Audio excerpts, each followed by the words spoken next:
Assalamu alaikum wa rahmatullahi wa barakatuh. The purpose of this video is twofold. Number one, it's a clarification, and number two, it's an apology. And I was addressing, I'd say, a 99% majority Asian Pakistani crowd, and I made a statement and I said, brothers, don't try and be black. What I have said, the words and the way that I said what I said, it didn't come out the way that I wanted to, and it was no in any way, shape or form aimed to be, degrading, but it came out that way. And so the first thing that I want to say to my black brothers and black sisters, and anybody who is offended by that, is I apologize, and that was not my intention, and I ask for your forgiveness for the sake of Allah subhanahu wa ta'ala. So if I have said that which offended you, and if you were upset by that, then I ask you as your brother in Islam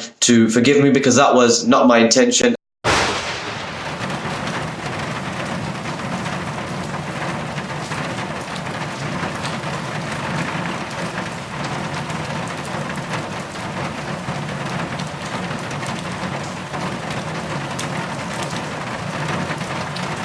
Today we're going to be talking about exposing your sins, and also the way we have certain people in our communities, when they see someone's done something wrong, they like to hold it and use it against that individual. Hold it and use it against that individual. Hold it and use it against that individual. And also, we know this is a problem in our community. Obviously, we know that a lot of people, the times that we're living in now, exposing sins has become the norm.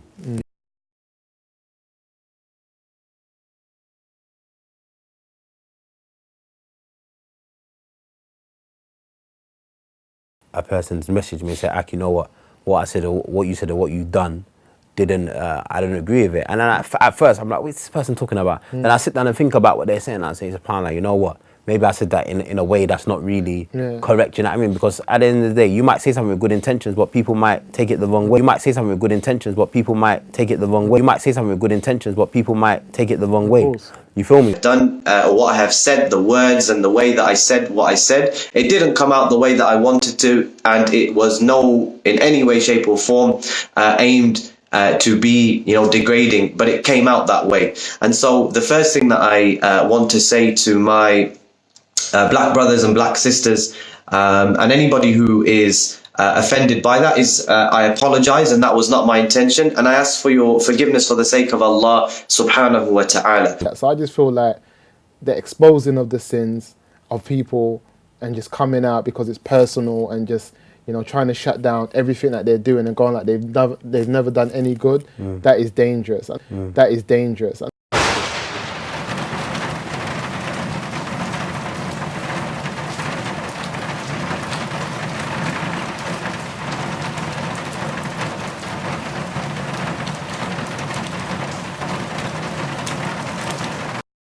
one thing you have to remember as well, before we're coming to the end, one thing you have to remember as well is that you could be holding someone against something that they've done before, that they've made tawbah for, Allah subhanahu wa ta'ala has forgiven them, and now you're holding them by their neck. Trust me. This is very dangerous, you know what I mean? And especially as well, when a person has openly shown changes. I'm not talking about someone who's doing music 5 years ago, they're still doing music now. But I'm talking about someone who maybe was doing certain things before, but you don't see that of them anymore. And then you're still trying to use something that they've done years ago against them. That's not fair. It's not from us, not from the deen. It's not from us, not from the deen. It's not from us, not from the deen. Then I ask you as your brother in Islam to forgive me, because that was not my intention.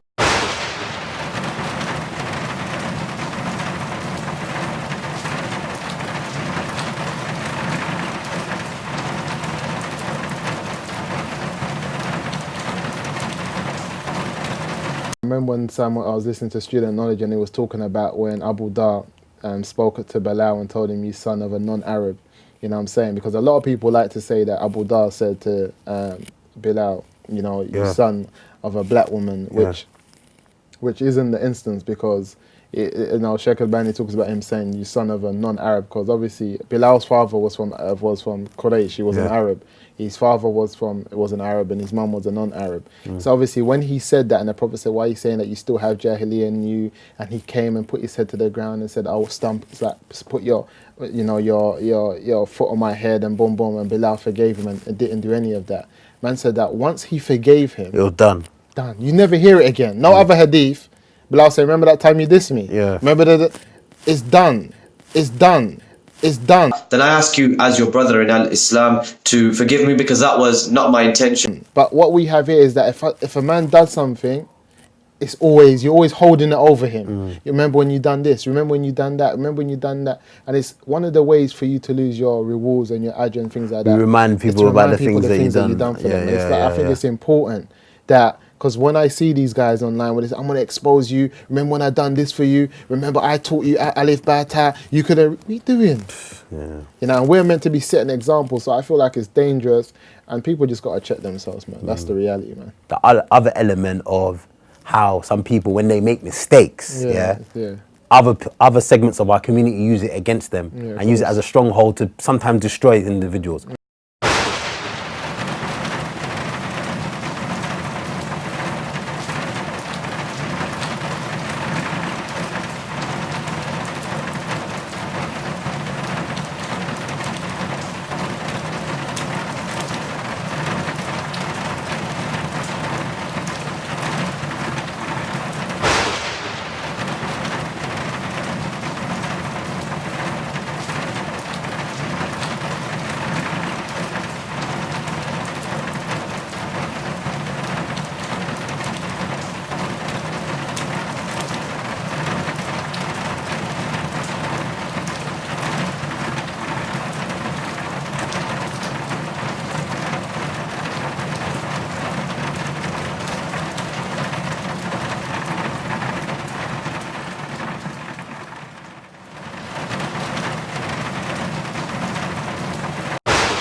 Certain behaviors that even we have as revert black Muslims that are kind of, we're stigmatized for, and people will be like, "Yeah, them brothers, they always do this and they're always like that," but a lot of people don't understand we came from a culture where that was normal. And I remember one of the things that you said, that from our culture that was normal, that we used to do every day, it was backbiting. That was something that was normal. And my man, he's an idiot, I'll bang him in his face. Like, that was normal to say something about someone that wasn't there. So then we've come into Islam, a new way of life, and it's like, rah, you can't do that. And we're struggling with leaving off certain things, you know, that's gonna kind of, you know, that's gonna benefit us obviously within, we know the reality of backbiting and how deep it is, the reality of backbiting and how deep it is, the reality of backbiting and how deep it is. But that's just one example of how our culture has affected us in terms of trying to navigate within the deen. But what do you think about?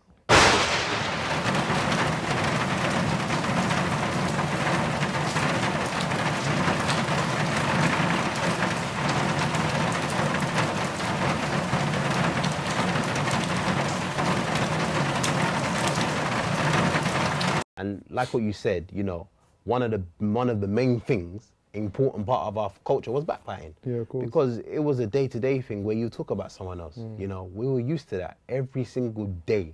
There wouldn't be a day that would go by that we wouldn't speak about someone. When we look at it from an Islamic perspective, obviously many of the things that we embraced before we were Muslim, when we became a Muslim, we could no longer do these things anymore. But some of them were major sins. Of course. Do you understand? Even though this is all we knew. You know what I mean? But we knew when we became Muslim, we had to change. Like now, there's a lot of gang violence. There's a lot of beef going on in the streets. Enough youths are getting killed. You know, a lot of them are Muslim as well. It's like we're not free from it. Like we were saying in the couple shows before when we introduced the people to street politics, that we're not free from a lot of the issues that take place in our community. And the amount of Muslim youth that are being killed, it's alarming because we know that things are going on. because they're not addressed as much on the minbar, you know, we all go to Jummah on a Friday and it's not really addressed to that limit. They wait till someone dies and then they talk about it. So sometimes It's hardly spoken about, to it's be hardly. honest. So we even know, not even just the member, even on the news. Most of these murders, we see them on the newspapers and stuff. But when's the last time you really hear that? You know, for example, we see stabbing and shootings. When is it last time it even makes it to the news anymore? They don't. It's not. It hasn't become major news, and I feel like our community is like. I think it's like they haven't grasped it. They haven't really come to deal with what's going on, and in terms of where their children at.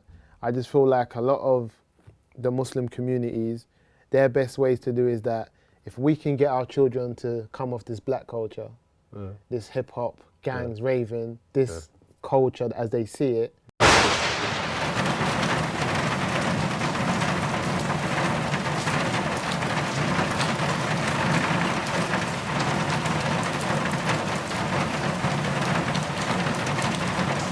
For us, like I said, our culture was the street. And when we say the street, people shouldn't take our words out of context. Yeah, we don't but I mean feel like gang it's banging not or gang stuff banging, like that. but I We're just feel talking like there's a way of life, innit? No, yeah, because that I feel like the culture we adopted came from the early like 60s, 70s, 80s riots, the Caribbeans that came over here from Jamaica. Then obviously, because you have to understand, when I was growing up, any time, and that's why I say cultures are in denial when it comes to a lot of things like gang violence. Anything I'd done that was bad, my mum said it was your Jamaican friends, them Jamaican boys, it was your Jamaican friends, it was your Jamaican friends, them Jamaican boys. That's it. It's like I couldn't do wrong. And I was like, why? Because they thought their culture, we don't do this. Where did you get this from? Because they thought their culture, we don't do this. Where did you get this from?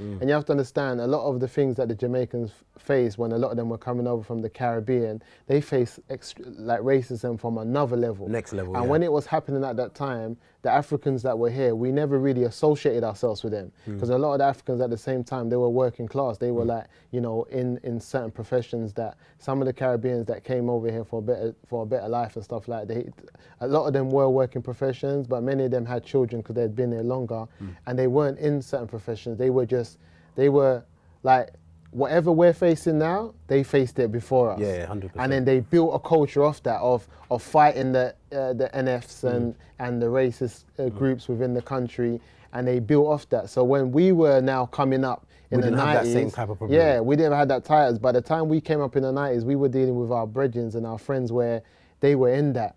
You know, they grew up in that type of environment, and then we just adopted it from the streets, and it all melted. So like you said, we embraced that type of, and we kind of left off our African type of heritage and things like that. One thing I would touch on the culture, and I want to emphasize on that, is that when you're like coming from these type of communities, where you're from South London, East London, West London, and you listen to maybe the people who listen to music and they dress a certain way, we all kind of follow the same culture. Whether you're Muslim, non-Muslim, we all got that's kind the of street culture. similar. Urban It's street like culture. it's that urban culture. So most of us, even we were born Muslim or we became It's Muslim, just that, but that we had culture that, is that was highly embedded. influenced by African Caribbean. was Highly embedded. influenced by African Caribbean. was Highly embedded. influenced by African Caribbean.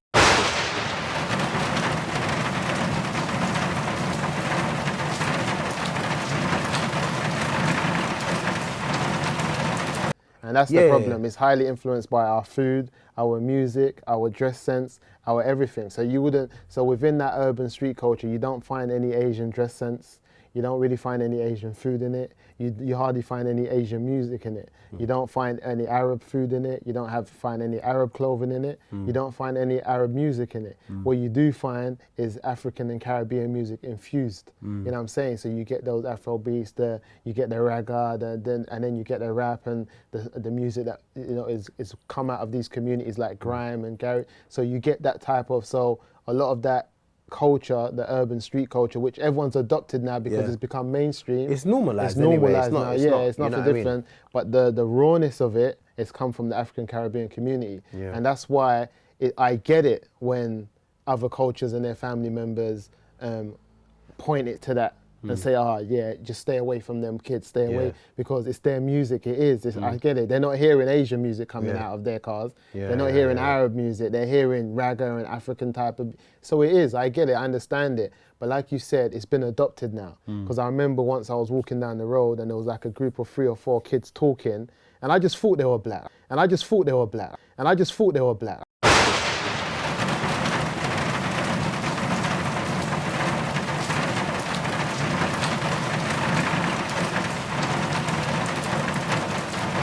I don't know why. It was a certain thing going on. They were talking like, yeah, my man, like, you know what? It's mad though. Watch. I turned around, it was 2 like Chinese kids, 1 black youth and an Asian youth. You know what I'm saying? But like you said, it's the culture.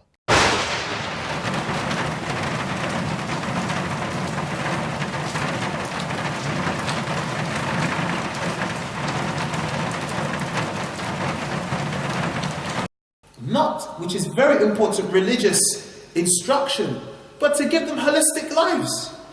Lives that are real and healthy. Not people who are just consumers of toxic culture. That's what our kids are. Consumers of toxic culture. Consumers of toxic culture. Consumers of toxic culture. And you have Muslim girls who grow up in Muslim families. Mum practicing, dad practicing. She prays. What does she want to marry? She doesn't live in the ghetto. What does she want to marry? Her desire is a road man. A man on the streets. A guy whose trousers is sagging. He gets his money from illegal means. If you ever rub in his hand and say, yeah, fam, what you say, what you got for me? This is what they desire. You tell me, brothers, if I'm saying something, I wish I was making it up just to make you laugh. This is the reality. The same with our boys. What they want to marry, some road girl. And then when they marry these type of people, inna lillahi wa inna ilayhi raji'un. And this is what we see propagated by the media, propagated by music, propagated by rap. Women have 0 value. And because we have little ears here, I will repeat some of the lyrics. Some of the gangster lyrics, gangster rap lyrics. The only difference between a woman and an animal, because they don't refer to women as women, they refer to them as animals, the female dog of the dog species, because they don't perceive or see the woman as a human being. They don't refer to her as a human being. And they don't treat them like human beings. And so the woman has no value. The man is with her today, gone tomorrow. And he doesn't care about her feelings or how she feels. So 17-year-old, 18-year-old, a 10-year-old, because 12-year-olds, 10-year-olds are bringing knives to school. 10-year-olds, 12-year-olds are listening to rap music and are getting involved in this beef. 10-year-olds, 12-year-olds are using drug mules to sell drugs for people older than themselves. They're all caught up in this lifestyle.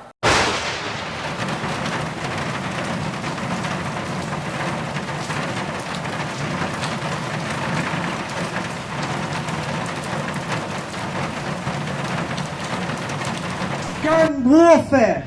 Is this what our communities have become? Is this what our communities have become, Ikhwani fillah? My brothers, let's not look at these drug dealers and think they are anything special. Any man can carry a gun in his pocket and say, you are fam, and shoot it. Is this how you were raised? Is this how your dad, while you were growing up, your dad used to do taxis and used to have 2 jobs? Why? To give you a decent upbringing. And then when you reached the age of 16, 17, you became a roadman. You became a gangster. You became a hard nut. And then you go home and you say, Mummy G, give me 2 rotia please.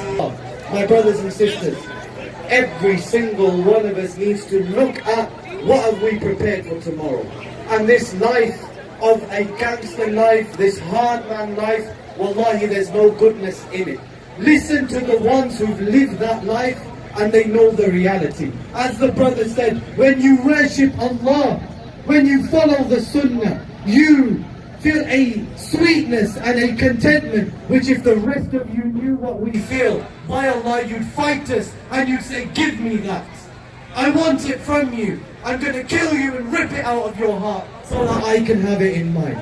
But what's stopping you? What's stopping you from going home and praying? What's stopping you from raising your hands and saying, oh Allah, I promise you from this moment forward, no more gang lifestyle. Oh Allah, I promise you from this moment forward, no more alcohol. Oh Allah, no more fraud. Oh Allah, from this moment forward, I'm going to do my best to obey you. And I'm going to fall short, but I'm going to do my best. Brothers and sisters, please, please do your best. Wa jazakumullahu khairan.